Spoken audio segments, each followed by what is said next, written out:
ہمارے سارے پکوڑے والوں کو شوق چڑھا ہوا رمضان آئے پکوڑے وکن گے، سموسے والے آندے پہ رمضان آوے سموسے وکن گے، جتیاں والے آندے پہ عید آوے جتیاں وکن گیاں۔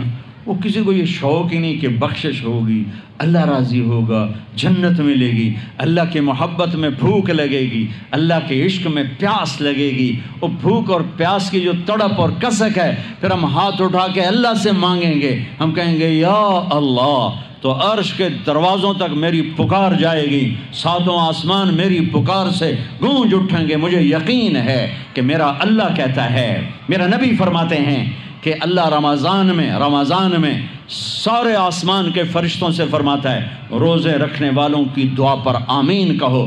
عرش کے فرشتوں سے اللہ فرماتا ہے میری تسبیح چھوڑ دو، رمضان کے روزے رکھنے والوں کی دعا پر آمین کہو، آمین کہو۔ عرش فرش میں گونج اٹھتی ہیں میری دعائیں، میری صدائیں، میرے نوحے، میرے گریے ہلا دیتے ہیں۔ اگر بھوک پیاس میں مزے آ رہے ہوں کہ واہ یا اللہ تو نے کہا تھا نا، دیکھ میں بھوک سے بیٹھا ہوں۔ اس لیے افطار کے وقت دعا کیوں قبول ہے؟ افطار کے وقت کھانا سامنے ہے، پانی سامنے ہے، اور آواز کان لگے ہوئے ہیں سائرن کی آواز پر، تو اللہ کہتا ہے یہ فرشتہ، یہ میرے بندے، کھانا بھی سامنے ہے، پانی بھی سامنے، یہ کیوں نہیں کھا رہے، یہ کیوں نہیں پی رہے؟ بولو کہ یا اللہ تیری محبت، واہ میری محبت، چلو تم گواہ رہو، میں نے معاف کیا، چل میرا بندہ مانگ، کھانے سے پہلے مانگ۔ وہ وقت مانگنے کا ہوتا ہے، پکوڑے کھانے کا نہیں ہوتا، سموسے دکھن کا نہیں ہوتا۔ سموسے، پکوڑے، کچوریاں، 7 اپ، جام شیری، روح افزا، 500 چیزاں تو اندر پا لیندے ہو، سارے روزے دی تباہی پھیر کے رکھ دیتے۔ ایک مہینے کے لیے اوور آلنگ ہے، ٹیوننگ ہے، ٹیوننگ، تھوڑا کھاؤ تھوڑا کھاؤ تھوڑا کھاؤ، ٹھنڈے شربت مت پیو، ٹھنڈے شربت مت پیو افطاری کے وقت، بعد میں پینا تو پی لو، این افطاری کے وقت اپنے اوپر ظلم مت کرو۔ سارے دن کا انجن گرم ہے، ایک دم اس کے اوپر برف پھینکتے ہو، تھوڑی دیر صبر کر کے سادہ پانی پی لو، نماز پڑھ لو، پی لو، جام شیری پیو، 7 اپ پیو، جو مرضی پیو، ٹھنڈا پیو، گرم پیو، جو مرضی پیو، لیکن عین روزے کے وقت بچو تلی ہوئی چیزوں سے، کراری چیزوں سے، مسالے دار چیزوں سے، ثقیل چیزوں سے بچو، ہلکا پھلکا رکھو پیٹ کو، ہلکا پھلکا، تاکہ روزے کا مقصد حاصل ہو کہ جسم پاک ہو، غلاظتوں سے، گندگیوں سے پاک ہو، صاف ہو۔ ہاں، اور اپنے دل کو بھی صاف۔ رمضان میں سب کی بخشش ہو جاتی، سب کی، 4 نہیں بخشے جاتے، 4 آدمی نہیں بخشے جاتے، 4 قسم کے مرد عورت، سب کی بخشش ہو جاتی، سب کی، 4۔ اللہ تعالی ہماری حفاظت فرما لے۔ کسی بھائی میں یہ عیب ہے، ابھی سن کے توبہ کر لینا، شراب پینے والا، مستقل شراب پینے والا، رمضان میں بخشش نہیں، ماں باپ کا نافرمان، ماں باپ کا نافرمان، بخشش نہیں۔ ماں باپ کا نافرمان کے لیے تو میرے نبی نے کہا کہ اللہ ہر گناہ کی سزا موت کے بعد دے گا۔ ماں باپ کے نافرمان کو یہیں سے شروع کرے گا اور آگے تک لے کے جائے گا، یہاں بھی سزا دے گا اور آگے بھی سزا دے گا۔ صرف ایک گناہ دنیا میں ایسا ہے، کفر شرک کی سزا بھی موت کے بعد، زنا شراب جوے کی سزا سود کی موت کے بعد ہے۔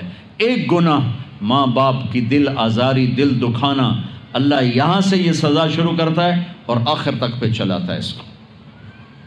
میرے نبی سے پوچھا گیا یا رسول اللہ قیامت کب آئے گی؟ آپ نے کہا اللہ کو پتہ ہے۔ کہ کوئی نشانی بتائیں؟ کہ جب ماؤں کو ذلیل کیا جائے گا قیامت آ جائے گی۔ ماں باپ کا نافرمان۔ تیسرا کون ہے؟ رشتہ داروں سے لڑنے والا، کبھی بھائی سے لڑا، کبھی بہن سے لڑا، کبھی خالہ سے، کبھی چاچے سے، کبھی مامے سے، کبھی تائے سے، کبھی پھوپھے سے، قریبی رشتوں سے لڑنے والا اور تعلق توڑنے والا، اس کی بخشش نہیں ہوگی۔ چوتھا کون ہے؟ کینہ رکھنے والا، کینہ، شحن، ایک ہوتا ہے بغض، ایک ہوتا ہے کینہ، شحن، بغض، شحن۔ بغض کیا ہے؟ بغض کیا ہے؟ کہ مجھے انصر بھائی سے نفرت ہے، یہ بغض۔ اور کینہ کیا ہے؟ کہ میں ان کو نقصان پہنچانا چاہتا ہوں۔ نفرت کے ساتھ ان کے ٹانگیں کھینچنا چاہتا ہوں، اس کو کینہ کہتے ہیں۔ تو یہ 4 برائیاں معاف نہیں ہیں۔ ہاں کوئی توبہ کرے تو سب معاف ہوگا، سب معاف ہوگا، سب معاف ہوگا۔ تو اللہ نے ہمیں رمضان کا مہینہ دیا ہے، جہنم کے دروازے بند ہو جائیں گے، جنت کے دروازے کھل جائیں گے، فرض 70 فرض کے برابر ہو جائے گا، نفل فرضوں کے برابر ہو جائے گا، تراویح کے ہر سجدے پر 1500 نیکی لکھی جائے گی، ہر سجدے پر 1500 نیکی لکھی جائے گی، 20 رکعت 40 سجدے 60,000 روزانہ۔ یہ تمہارے کلب ایدا پٹھا جا نہ ہے کی نہ ہے میں نے حالی تھی نہیں سر لگی ہے تھی آ دیکھی ہو، چلو جڑا بھی نہ ہے ٹھیک۔ یہ بہت بڑا کلب مجھے نظر آیا۔ یہ یہاں باہر ایک چھوٹا سا پرچہ لگا دیں کہ جو یہاں آ کے تراویح پڑھے گا ہر سجدے پر اس کو 150 روپیہ دے، 150 چھوڑو 15 روپے دیے جائیں، ہر سجدے پہ 15 روپے دیے۔ ایتھے ویکھا جی لڑائیاں کیویں ہوندیاں، اے سارے پوترے دادیاں نو چاہتے لے آون گے، دوترے نانیاں نو چاہتے، نانی ٹر اج تراویح تینوں پڑھاون، دادے نانیاں نو پوچھدا کوئی نہیں، انہاں دی عید ہو جاونی۔ تسی ایدے اعلان کر کے لکھ دیو بھئی جڑا ایتھے آوے گا نا انہوں اسی فی سجدہ 15 روپے دیواں گے۔ ایتھے پھر چھوٹے ویکھے جے کیویں چل دے۔ او میرے نبی، او میرے نبی، او میرے محبوب، او میرے پیارے اور میرے اللہ کے پیارے دلارے، راج دلارے، وہ کہہ رہے ہیں او میری امت 1 گھنٹہ لگا لو، 1 گھنٹہ 40 سجدے، ہر سجدے پہ 1500 نیکی، 60,000 نیکیاں، اور ہر سجدے پر جنت میں ایک سرخ یاقوت کا محل، اور ہر سجدے پر جنت میں ایک درخت جس کے نیچے 100 سال گھوڑا دوڑ سکتا ہے۔ اتنے تھوڑے وقت میں اتنی کمائی۔ اب 8 تراویح پڑھ کے آدھی مسجد خالی جا رہے، کتنے جا رہے ہو، کی کرن جا رہے ہو، کوئی کام نہیں، 8 پڑھ کے جوتا اٹھا کے جا رہے ہیں۔ اے بھائی پڑھ دو، سال کے بعد آیا ہے موقع اللہ سے لینے کا، اور ہر سجدے پر یہ کچھ اللہ دے رہا ہے۔ اور پھر جب آخری رات ہوتی تو اللہ فرماتے ہیں میرے فرشتوں، میرے بندوں کی رات کی تراویح اور دن کا روزہ، اس کے بدلے میں نے ان کے پچھلے سارے گناہ معاف کر دیے۔ اور